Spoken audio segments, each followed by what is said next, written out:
Hello and welcome back to my Daily News X. Well, I'm your host, Kramer. Please grab a seat and settle in, my friends, and let's dive into two of the biggest stories rocking global geopolitics right now as we speak. We're going to start with the Trump's and ultimatum that he gave to Mr. President Nicolas Maduro from Venezuela and what we know so far. So listen to this. As of yesterday, sources revealed that Donald J. Trump made a rare phone call to Venezuelan leader Nicolas Maduro and delivered a blunt ultimatum. Resign and leave Venezuela immediately or face the consequences. Very simple. According to reports, Trump offered Maduro safe passage out of the country for himself, his family, and close associates, but only if he left power and left Venezuela without delay. Maduro, on the other hand, he rejected the offer. Instead, he reportedly asked for global amnesty for himself and his allies, and even proposed retaining control over Venezuela's military, demands the U.S. reportedly refuse entirely. The exchange represents a dramatic escalation between the U.S., which has already declared Venezuelan airspace closed, and officials are reportedly weighing in land operations in the region. So in short, Trump just laid down the gauntlet, leave now or face a growing pressure from the country. And Maduro's refusal has pushed tensions to a boiling point as we speak. Now, let's talk about the other side of the story, and because there's another conflict, in Europe. So from NATO's eyes, they see a preemptive strike options against Russia. Yes, this is serious, guys. So meanwhile, across the Atlantic, NATO's leadership appears to be seriously reconsidering how it responds to hybrid warfare. And that includes the possibility of preemptive strikes in response to what it calls escalating Russian aggression. Yes, you heard that right. So the chair of NATO Militaries Committee, Mr. Josep Cabo de Dragon, said the alliance could shift from a reactive posture to a more proactive one, which means striking first if certain red lines are crossed. Dragon emphasized that this could still be framed as defensive, but admitted it represents a break from NATO's traditional conduct. As expected, Russia condemned the remarks, obviously, calling them irresponsible and warning that such talk increases the risk of full-scale escalation in the area.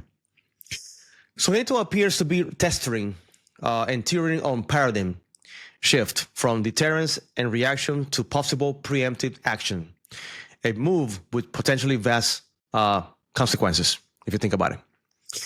Now, here's what to watch in the next 48 hours, guys. Okay, and here where things could get very volatile and very fast. For example, in Venezuela, with Maduro refusing to step down, the U.S. might up the pressure. Just to let you know, the administration has already weighed in land operation plans. Yes, a deployment of military action or at least a show of force could come soon if diplomatic options dry up. In international reaction, expect global outcry, especially from Latin American countries like Colombia, Brazil, or anything near Venezuela, and international human rights observers if the U.S. move toward force that could further isolate Venezuela or escalate diplomatic fallout.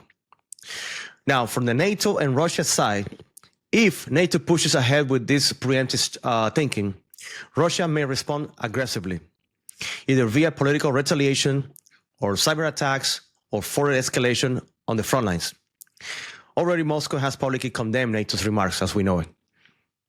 Now, we also have another issue. We could see a global markets and energy. So heightened tensions between U.S. and Venezuela conflict, plus NATO-Russia standoff, could rattle global markets, believe it or not, especially energy and commodities. We're talking about oil, sanctions, and defense sector stocks might see volatility. Risk of broader conflict. With multiple flashpoints now, Eastern Europe, Caribbean, diplomatic fallout, there's a dangerous chance we could see miscalculations. A single misstep might escalate into a much larger confrontation as we speak.